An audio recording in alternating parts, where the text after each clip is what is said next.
इन such situations जब आपको rejection मिले या आप डाउन एंड आउट हो जाओ, तो आपकी वेयर अबाउट्स बहुत मैटर करते हैं। कुछ लोग जैसे इन्होंने कहा कि ड्रग्स में चले जाते हैं वो, लेकिन अगर आपकी वेयर अबाउट्स स्ट्रांग हो या आपकी वो बात कहीं और चली जाएगी, ये बात अपने आप को समझाना कि ये मेरे लिए नहीं था, it wasn't meant to be, उसके लिए बहुत मेंटली स्ट्रांग होना पड़ता है। बट आप एक दफा करके देखें, it's a superpower. I tell you कि इट्स अ सुपर पावर। अब आपको, मैं जिस एज में आ गया, मुझे अब अंदाजा होता है कि यार if there are certain things आप यू लुक बैक, तो आप कहते हो कि यार it wasn't meant to be and it made you what I am, it made me what I am, so you need to take that stronger bit out of it कि अच्छा यार ये इससे मैंने ये सीखा, लेकिन ये मुझे आगे इसने इतना अच्छा कर दिया। डेली लाइफ में हम एक्टर्स हैं, हम ऑडिशंस देते हैं, we get rejected very easily कि यार नो ये, and they don't tell you right away कि अच्छा आप ये इस वजह से नहीं हो रहा, message they would just tell you कि। लेकिन मुझे फैजान बताएं फिर वाकई, क्योंकि this is your work, this is your passion, this is what you love, ठीक है, उसमें वाकई जैसे भी आपने बड़ी अच्छी बात की, आपने इस तरफ इशारा किया, क्योंकि उसमें बहुत सारे जब एक्टर्स बताते हैं ना कि जब एकदम उसकी शूट शुरू हो जाती है, वो ड्रामा शूट पे चला जाता है और आपको पता है you not part of it, तो कहीं तो कहते हैं कि हमारे लिए बहुत मुश्किल होता है, महीनों हम मेरे लिए बहुत आसान हो गया, मेरे लिए बहुत आसान हो गया। I just tell you it wasn't meant to be, maybe simple, and I tell myself it's their loss. Oh yes, हाँ. If they've casted someone else, it's their loss. हाँ, how do you take it? क्या आपके साथ कभी ऐसा हुआ कि आप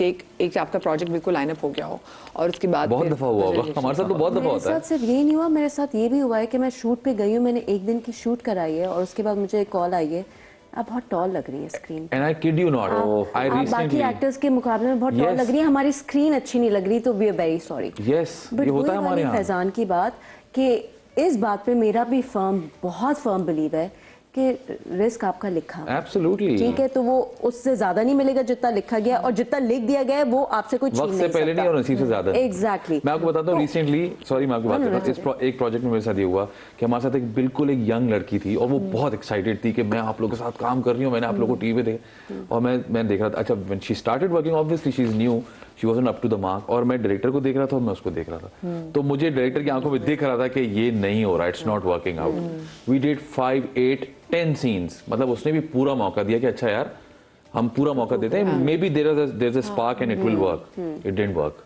2 दिन शूट कर लिया हमने, एंड आई न्यू कि this is gonna go wrong, and it did. हमने शूट का ब्रेक लिया, मैंने कहा ये ब्रेक हुआ इसलिए, हमने इतना काम कर लिया कि पता चल जाता है। हाँ। And then we started on the next spell and she was not there, and then suddenly she met me somewhere, she is like वो शूट नहीं हो रही। मैंने कहा oh god, she doesn't even know that she is not part of it. और उसमें किसी को ये बात ब्रेक करना नहीं की, मैंने उसको बताऊं वहीं बिठाया, मैं कहा बच्चे ऐसा होता है कभी कभी कि कुछ चीजें आपके लिए नहीं होती, and maybe there some, मैंने कहा are you doing something else, हाँ मैं एक फलाना प्रोजेक्ट ये कर रही हूँ, मैंने कहा सी, मैं तो उसको भी रियलाइज हुआ कि okay that shoot is already going on, तो मैंने कहा वहां तो there is a difference in the age, और यू नो मैंने इसको जितना मैं शुगर कोट कर सकता था, because I did not wanted to break it to her के there is a reason, but I was like कि देखो कभी कभी ऐसा होता है इस प्रोफेशन में, something is not meant for you, may be they are looking for someone more aged. मैंने इस तरह शुगर कोट किया, may be they wanted to find someone who is more mature, कम खूबसूरत चाहिए, क्या पता ऐसा भी हो। एंड शी वाज लाइक अच्छा ओके ओके, वो उन्होंने मुझे बताया ही नहीं, तो मैं कहा चलो she is not in the bad space right now. हां, लेकिन वो देखें ना, आपने भी ये चीज with the passage of time सीखी है। यस, हमने तो वो रिजेक्शन देखी सीधी पहली रिजेक्शन थी, उसने कितना हर्ट किया था। इट डिड हर्ट ऑब्वियसली कि यार अच्छा, मे बी बात यही होती है, अभी भी मैं बहुत सारे कलीग्स को बात बताता हूँ कि they will make you feel कि you are not capable enough. Never doubt your capability. Never doubt your talent. Never. If they've called you, if they're looking for you, if they've asked you to come on set and work, probably you are capable for it. But something is not working. That's all right. और बिल्कुल ऐसा मोहब्बत में भी है कि अगर आपको कोई डम कहता है तो yes, never doubt yourself. अपने आप को जो है ना हम क्वेश्चन नहीं करना चाहिए। इसमें दरअसल मैं थोड़ा एकेडमिकली इसी को मैं किताबी बात करना चाहूँगा कि जब कोई चीज़ अनप्लेजरेबल आती है ना और आपको बुरा लगता है, तो आपका एक ग्रीफ स्टार्ट होता है जो 5 स्टेजेस से गुजरता है। फैजान का वो 5 स्टेजेस जो है ना माशाल्लाह इतनी तेजी से छलांग लगा देता है कि वो मेरे ख्याल से ऑटो ट्यून में चला गया। शेयर करिए कौन से 5 स्टेजेस तो नंबर 1 जो होता है, जब आपको कोई रिजेक्ट करता है या ग्रीफ होता है तो डिनाइल होता है, जिसमें आप कहते हैं ऐसा तो हो ही नहीं सकता, मेरे साथ कैसे। और बाज़ औक़ात लोग डिनाइल में अटके रहते हैं और वो बेचारे अपने आप को, लोगों कहते हैं यार ये शी इज इन डिनाइल और he is in denial. Exactly, वो अपने आप को वो पेन फील ही नहीं करना चाहता, तो वो बार बार उसके साथ हो रहा होता है। फिर डिनाइल अगर टूटता है तो आगे होता है ए फॉर एंगर, कि ये मेरे साथ कैसे हुआ, और वो एंगर में अपने आप को या बुरा करता है दूसरे को। फिर तीसरा होता है बार्गेनिंग। बार्गेनिंग में ये होता है ऐसा नहीं तो ऐसा हो सकता था, उसने ये क्यों नहीं किया, मैंने ये क्यों नहीं किया, वो अगर ये करता तो मैं ऐसा कर लेता, होता है ना आप हाइपोथेटिकल जी, सिचुएशन, बिल्कुल।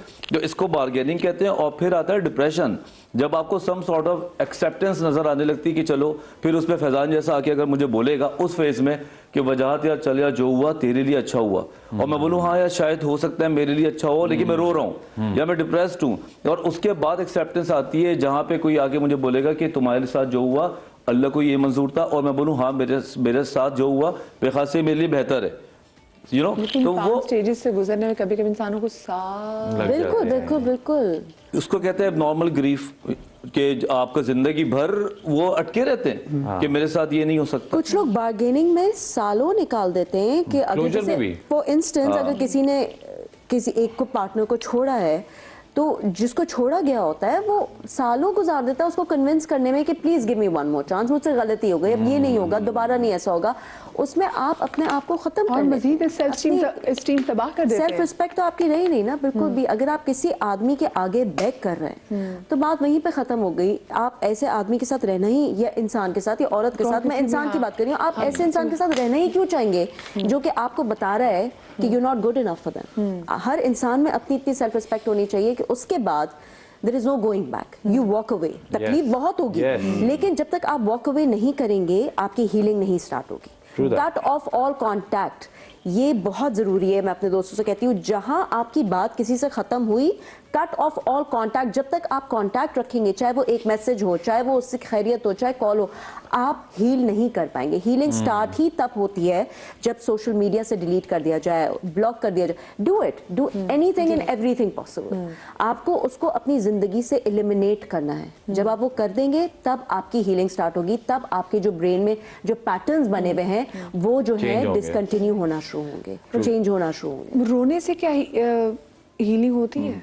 I think so. देखो, रोने से आदमी वेंट आउट और कैथारसिस तो हो जाता है, लेकिन इससे कोई हल नहीं निकल सकता।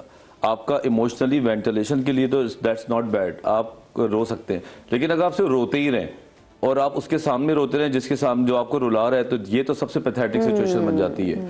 आज के दौर में बहुत ज्यादा प्यार करना, बहुत ज्यादा अवेलेबल होना, बहुत ज्यादा अपने दिल के हालात दिखाना, It's not normal. ये आपको बकायदा इंटाइटल करता है कि कोई आपको छोड़ दे। जी बिल्कुल, simple. It's a recipe for disaster. अगर आप किसी से ये मैं आपको बताऊं, और ये आपकी इवन कि आपके घर का जो स्टाफ है उसके साथ भी अगर आप उनसे बहुत प्यार कर रही हैं, आप उनका बहुत ख्याल कर रहे हैं, अगला समझते हैं कि ये तो ये कहीं भी वाकई मुझे किसी ने पूछा कि मैं ये मुझे छोड़ तो नहीं देगा, तो मैंने बोला अगर तुम इसको बहुत प्यार करोगे, अगर तुम अवेलेबल रहोगे, अपने दिलो जान पैसा सब निछावर कर दोगे, और उसके अलावा तुम उसके लिए बहुत ज्यादा कि I am there for you, तो वो ना खुश हो रहा था कि अच्छा पता अच्छी बात कहने जा रहे हैं। तो मैंने कहा तो वो तुम्हें बहुत इजीली छोड़ देगा। कहता डॉक्टर साहब, तो कहता ये तो यार, मैंने कहा exactly this is what is going on. आपने अपने हॉर्सेस को होल्ड करना है। अब आपने सारे शतरंज की गेम नहीं बिछा देनी, अभी वो तरीका दूसरा हो गया है कि आपने चीजों को कब क्या बात करनी है, कैसे बात करनी है, ये ज्यादा इंपॉर्टेंट है कि ना कि आपने बात करनी है। अपने आप को रोक के चलाना इज वेरी डिफिकल्ट। वही वाली चीज़ है डॉक्टर वजह, जैसे हमें बहुत सारे लोग कहते हैं कि जी यार माँ बाप के जाने के बाद कि यार हमें था यार, अब अम्मा फ़ोन करती हैं, अब अम्मा फ़ोन ही नहीं करती हैं, अम्मा है ही नहीं, अम्मा पहले फ़ोन करती, फ़ोन क्यों नहीं उठाती थी, क्योंकि समा आपको पता था कि यार आपके माँ बाप ये तो इधर ही है, मैं पहले दुनिया के काम में डालूं, इन्होंने कहा जा रहा है बिकॉज यू हैव, आपको ये एश्योरिटी कि ये है मेरे साथ, नो मैटर व्हाट, कुछ भी हो जाए मेरे माँ बाप तो पीछे हैं। तो ये बिल्कुल ये भी वाली बात है कि जहाँ पर आपको लगता है कि यार ये है यहाँ पे, इन्होंने कहा जा रहा है। ये सिर्फ नहीं, अब मुझे लगता है विद टाइम ह्यूमन साइकोलॉजी ऐसी हो गई कि जहां आप एक दूसरे इंसान को ये एहसास दिला दें कि my world revolves around you, वो ये सोचना शुरू करता है कि ओ उसने कहा अब तो मेरे उसके चक्कर देना है। I am that. मेरा डॉक्टर साहब से एक सवाल होगा I will be revolving you. एक चीज का जवाब दें, जब अभी रेड फ्लैग की जब बात आ रही है, हाँ जी, मेरे अपने एक्सपीरियंस में मैंने चंद अपने केसेस देखी ह्यूमन लाइफ में। लड़की जो है उससे एक लड़के से मोहब्बत हो गई, निकाह भी हो गया या रिलेशन भी बन गया। तो प्रॉब्लम जो अभी हमने रेड फ्लैग की जब बात की, बस कि लड़का उससे थोड़ा एजुकेशन वाइज या प्रोफेशनल वाइज कम था, और लड़की जो थी वो ऑन टॉप थी। जब तक वो मोहब्बत चल रही है, वो मोहब्बत में जो वो अदा लगती है, जैसे ही वो शादी या निकाह में कन्वर्ट होती है, तो लड़के को वो लड़का अपनी डोमिनेंस दिखा रही, मेल नेचर एक डोमिनेंस दिखाना। इसके बारे में क्योंकि मैंने बहुत सारे रिश्ते से खराब होते फिर इसलिए देखे कि लड़के Insecurity की आ शादी जाती के है। बाद वो जो है वो उसको कोप अप नहीं करा कि मेरी बीवी मुझसे ज्यादा पढ़ी लिखी है, मुझसे ज्यादा कमा रही है। That's one of the basis कि आजकल जो प्रॉब्लम्स आ रही है, इसके बारे में आपकी एक्सपीरियंस क्या कहता है? बहुत बहुत ज़्यादा एक्सपीरियंस हुआ है। यहाँ तक कि हमारे पुराने की सेलिब्रिटीज़ जो कि ज़्यादा कमाती थी, उनकी जो पार्टनर्स हैं उनके साथ ये इशूज़ आए, हमने डील किए, लेकिन वो मेल ईगो इतनी ज़्यादा हो गई कि उनको वो बात हजम नहीं हुई और जेलसी फैक्टर भी आता है। इनसिक्योरिटी है ये। प्लस कुछ हाँ, सोशल insecurity मर्दों की। कुछ लोग भी हमारे अतराफ में ऐसे होते हैं जो चिंगारी लगाने में कम नहीं होते, वो ऐसी बात करते रहते हैं गैदरिंग में, तो उनको वो चीज़ नजर आने लगती है जो नहीं भी कैसे होती। उसको कोप अप करें? हाउ डू वी आपका देखो, अगर मैं आपको ब्रेक आ रही है, कितना टाइम है जी?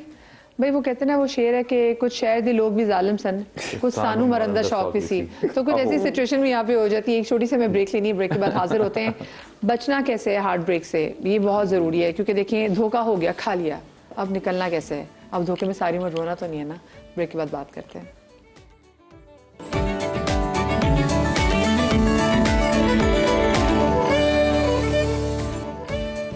जी जनाब, welcome back after the break. और आज का जो हमारा शो है वो यही बात है, हम अपनी ज़िंदगी में बहुत धोखे खाते हैं। और क्योंकि कभी कभी ऐसा होता है कि हम बहुत जेन्युइन होते हैं और हम लिटरली अपने किसी भी रिलेशनशिप में अपना 100% देना चाहते हैं, लेकिन ब्रेक पर जाने से पहले एक बार डॉक्टर वजाहत ने की जिसने बड़ा डरा दिया। नाम से बहुत सारी ख़वातीन जो देखती होंगी वो वाकई डर गई होंगी, नॉट ओनली बहुत सारी ख़वातीन लेकिन मर्द हजरात भी, कि जहाँ पर 3 चीज़ उन्होंने कहा कि जहाँ पर आप अगले को ये बताएं कि हाँ I am here for you, मैं हूँ, और लाइक आप 24 घंटे you are available for that person. और फिर जहाँ आप उसके लिए बहुत अच्छा कर रहे हैं और आप उसको बहुत ज़्यादा मोहब्बत कर रहे हैं, तो उन्होंने कहा कि वहाँ पे चांस ये हो सकता है कि वो जो अगला बंदा है वो भाग जाए। तो लोग तो वाकई से बहुत डर गए होंगे। तो मुझे फिर ये बताएं कि किसी भी रिलेशनशिप में चाहे अगला बंदा आपसे बोर हो के आपको धोखा दे, या वो आपको, जैसे मैंने लोगों को देखा ना कि वाकई कोई बंदा अगर बहुत अच्छा हो आपको बोरिंग लगता है, जहाँ पे आपको बंदा हल्का से टेढ़ा नजर आए तो आपको उसके बारे में थोड़ी सी क्यूरियोसिटी हो जाती है। ये एक ह्यूमन साइकी ये भी है। क्या करना चाहिए? मैं क्योंकि नफ्सियाती पहलू जानना चाहती हूँ, क्योंकि मैं ये सिर्फ ना कि हमारे नफ्सियात आप हैं, मैं ये फैजान भी यहाँ पे जनाब बड़ा समझदार बैठा हुआ है। मैं फैजान से भी जरा टिप्स जानना चाहूंगी। हाँ देखिए, कुछ लोगों को इज्जत रास होती है और कुछ लोगों को नहीं होती। कुछ लोगों को अगर आप प्यार करते हैं, प्यार का जवाब प्यार में मिलता है। कुछ लोग आप सिंसियर होते हैं, वो डबल सिंसियर होते हैं। तो पहली बात तो ये कि आपको ये जानना जरूरी है सामने वाला आया कि इज्जत प्यार लेने के काबिल है, उसका है कि नहीं है ना, उस पैरामीटर में वो आता है या नहीं आता। बाज़ औक़ात आप किसी को अच्छा खासा प्यार दे रहे होते हैं और रिलेशन अच्छा होता है और आप उसमें खुद ही कीड़े मकोड़े डाल देते हैं तो रिश्ता खराब हो जाता है। एक्सेप्शनल केसेस से कम है आज के दौर में। ज्यादातर केसेस ये हैं कि लोग इज्जत के काबिल नहीं है, सॉरी टू से, प्यार देने के काबिल नहीं है। आप उनको जरा अपनी फीलिंग्स शेयर करते हैं, आप उनको बताते हैं कि मेरा जरा मुश्किल हो गया तो मैं बगैर रहना, बस आप देख लें, उसके बाद वो आपके काबू नहीं आता।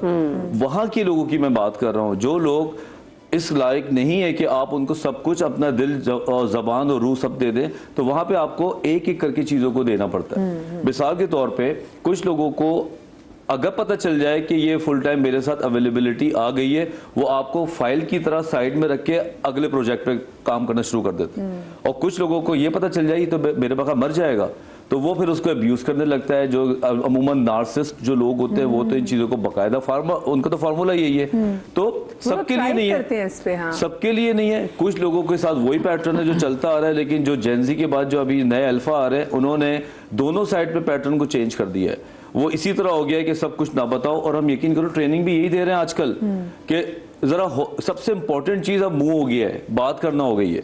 आपकी कमेंट्स, आपकी चैट सबसे इंपॉर्टेंट हो गया है। आज से पहले पैसा था, अभी पैसा पीछे चला गया। लोगों के अब करोड़ों रुपए लेके वो अपनी जबान की वजह से मारे जाते हैं। एक वो यूट्यूब पे या कई खबरों में उल्टी बात कर देते हैं और उनकी FIR हो जाती हैं। आज के दौर में सबसे इंपॉर्टेंट हो गया बात क्या कर रहे हैं, आप क्या डिलीवर कर रहे हैं। अगर आप सब चीजें डिलीवर करते रहेंगे तो आप फंसेंगे। मतलब ये नहीं, बुरी बात नहीं, बहुत ज्यादा अच्छी बात भी नहीं करनी, अच्छी बात भी, मोहब्बत वाली बात भी नहीं करनी। एग्जैक्टली कोई भी बात ना इधर ना उधर। जिस तरह AC होता है ना, ज्यादा ठंडा ना गर्म, इसी तरह। दूसरी बात ये कि आपने अपने ऊपर बहुत काम करना पड़ेगा, बहुत काम। मिसाल के तौर पे good morning has to be for yourself, किसी और के लिए नहीं होनी चाहिए। जिम शिम जाएं, अपने आप को मिरर में देखें। जब आप यहाँ तक तर होंगे ना पूरे, फिर आप तमाशा देखें। फिर आप देखें लोग आपके पीछे कैसे आते हैं, लेकिन आप भी भूखे प्यासे घूम रहे होंगे और आप दूसरे में मोहब्बत ढूंढ रहे होंगे तो आप सिर्फ जिंदगी में जलील ख्वार ही होंगे। आप तो हाँफते कांपते ही रहेंगे सारी जिंदगी। हाँ सो ट्रू। हाँ, इधर तो गिरते पड़ रहे होंगे जी। देखिए मुझे लगता है कि पहले तो अपनी बहुत सारी इज्जत करनी चाहिए। सबसे पहले सेल्फ लव की बात होती है ना, अपनी जब तक आप बहुत सारी इज्जत नहीं करेंगे ना, कोई आपकी इज्जत नहीं करेगा अनफॉर्चुनेटली। दूसरा ये कि मैं इस बात पे थोड़ा सा डिसएग्री करता हूँ कि आप बिछे ना, ये कि मैं I am someone who would love to go out all out in a relationship. सामने से जब आप एक्सपेक्ट करते हैं तो फिर इट लीड्स टू डिसअपॉइंटमेंट। तो अगर आप सिर्फ इसलिए ऑल आउट जा रहे हैं कि जी मुझे भी ऐसे ट्रीटमेंट मिले तो फिर that's not love. So don't change yourself. अगर आप किसी के लिए करना चाहते हैं करें, दूसरा नहीं कर रहा तो फिर आप एक्सपेक्ट ना करें। बिकॉज जरूरी नहीं है कि दोनों पार्टनर एक जैसे हों या मर्द और औरत भी एक जैसे हों। इसी तरह औरत मर्द भी जरूरी नहीं है कि खातून बहुत ज्यादा करती हूँ मर्द। So no, if I am doing something that is my own will, I would love to do it for my partner. If she is not doing it, it's completely okay, I don't expect it. तो ये तो ताली दो हाथ से बचती है, ऐसे नहीं होना चाहिए। दूसरा इज्जत वाली बात जो मैंने की, बहन बहुत सारे लोगों को देखा रिलेशनशिप्स में अपनी इज्जत नहीं करते। वो कहते हैं हम बने ही इसीलिए हैं कि हम जो है ना हमें हमारी इज्जत ना हो और हम सेकंड चॉइस हो। हम तो कोई खाक, हम तो कुछ भी नहीं। हम क्या ना करें ये है बात। मेरे लिए क्यों ही करेगा, नहीं करवाएं। मैं बहुत सारे लोगों को, अब मैं इस लेवल पे आ गया हूँ कि मैं कुछ लोगों को बताता हूँ कि आपको बीवी बनना आना चाहिए। देयर आर सर्टेन थिंग्स जो आप एज अ पार्टनर रिक्वायर करते हैं और आपकी ये होनी चाहिए रिक्वायरमेंट कि नहीं जी ये आपको करना है। हम इतना नहीं ज्यादा जरूरत है आपको कि अच्छा जी ना करें तो ठीक है। No, you have to put make it a point कि नहीं जी आपको ये मेरे लिए करना होगा। तो ये कुछ चीजें ऐसी जो आपको करवानी भी आनी चाहिए, एज अ हस्बैंड भी और एज अ वाइफ भी, एज अ पार्टनर भी, एज अ फ्रेंड भी। दोस्ती में भी होता है कभी कभी कि एक दोस्त जो है वो मारा जा रहा होता है और दूसरे के पास टाइम ही नहीं होता। हाँ, कि जी मैं तो अपनी किसी दिन उस अवेलेबिलिटी दोस्त पे, से आप भी प्लान कैंसिल करके दिखाएं। हाँ करें ना प्लान को, Sorry, मेरा- हाँ। करें ना। आज बिजी हूँ। हाँ कभी आप ये भी बोलेंगे यार मैं भी बिजी हूँ। हाँ, जेन्युइनली आप होता क्या है कि आप कहते हो नहीं यार मेरे लिए दोस्त इतना मैटर करता है कि मैं अपना कोई वे आउट निकाल के हाँ, मैं वो चीज कैंसिल कर देता हूँ लेकिन तुमसे मिल लूंगा। True. But sometimes you have to make it a point. इसके दोनों पहलू पे बात कर रहा हूँ मैं। एक ये कि आप अपने आप को चेंज ना करें कि जी मैं ऐसा ही हूँ, फिर एक्सपेक्ट ना करें आइदर। और अगर आपको अपनी इज्जत करवानी है तो फिर you have to make it a balance, जो मैंने शुरू में कहा था, balance. Every relationship needs a balance. You need to find that balance कि अच्छा जी इतना अगर आप बिजी हैं तो इतना फिर मैं भी बिजी हूँ। I will not make it a point कि जी मैं किसी तरह आपसे मिल लूँ। तो वो एफर्ट सामने वाले से भी करवानी पड़ती है। ये अब ये सेल्फ लव, तो मैं कहती हूँ इंसान में वाकई सेल्फ लव हो जाए हाँ। तो फिर आपके लिए आप मूव ऑन की मुझे लगता है कि कैपेबिलिटी जो है वो बढ़ बहुत जाए। इजी हो जाती है। हाँ, कि भाई कि ये चीज ये अल्लाह इसकी तो सोच भी मेरे दिमाग को अजियत दे रहा है। तो और मुझे ये बाहर- हमने ब्रेक में बात कर रहे थे कि अपने ब्रेन को अगर आप ट्रेन करना सीख लें, ओए होए। मुश्किल काम है, सही बात है। बट अगर आपको ये आ दिमाग जाए, के लिए सॉफ्टवेयर है आपके पास। Mind over matter. Mind over दिमाग matter. के लिए कि सॉफ्टवेयर के दिमाग उसमें हो जाए। Here's the thing now. एक जमाना पुराना था, हमारे पास कोई सोर्स नहीं था, हम किसी को एक्सप्रेस करते हुए भी डरते थे। अब एटलीस्ट हमारे पास एआई के अंदर हम उनसे पूछ तो सकते हैं, हमारे पास एक सपोर्ट वहां पे तो मौजूद है कि चले आपको जो लेकिन भी आप जो एआई से पूछ भी रहे हैं वो एआई के पास सेव हो रहा है। जैसे मैं किसी को जानती हूँ, उन्होंने कहा कि जी उनका ब्रेकअप हुआ, कुछ भी सी चीज हुई, तो उन्होंने एआई को बताया कि मैं बहुत डिप्रेसिव हूँ और उसके बाद फिर उन्होंने एक दिन एआई को बोला कि मुझे रोस्ट करो। हाँ तो एआई ने उस तमाम उन्हीं चीजों को यूज किया, उन्हीं चीजों को यूज किया। एआई ने उनको ऐसा रोस्ट किया कि उसने कहा कि मैं तो पे सुसाइडल हो गई कि भाई मेरी क्या जिंदगी है कि मेरे जी जी। तो but the thing is at least हमारे यहाँ जो माशरा है, हम अगर किसी को एक्सप्रेस देखिए, सबसे बड़ा प्रॉब्लम ही हम प्रोफेशनल हेल्प मांगने में बुराई समझते हैं। माशरती पहलू हमारा, इट्स नॉट समथिंग हम किसी को बताना नहीं चाह रहे बात। अब किससे एक्सप्रेस करें हम? Where do we get that? At least आपके पास एक टेक्नोलॉजी मौजूद है, आप उससे पूछ तो सकते हैं। ठीक है, हर चीज का साइड इफेक्ट होता है, मोहब्बत का भी साइड इफेक्ट है, इन चीज़ों का भी साइड इफेक्ट, टेक्नोलॉजी का भी साइड इफेक्ट है। बट एटलीस्ट आपको कुछ ना कुछ आप कहीं अपने आपको एक्सप्रेस तो कर रहे हैं। जब आप एक्सप्रेस ही नहीं कर पा रहे, फिर आप कैसे एक्सपेक्ट करेंगे कि मैं ठीक हो जाऊँ? सर ने भी बात बोली जी, दिमाग को ट्रेन करना बड़ा मुश्किल काम है। भाई आप कर सकते हैं, आप कंपेनियन बना दें। हम गर्लफ्रेंडें बनाते हैं, हम कहते हैं एआई में गर्लफ्रेंड भी आ गई।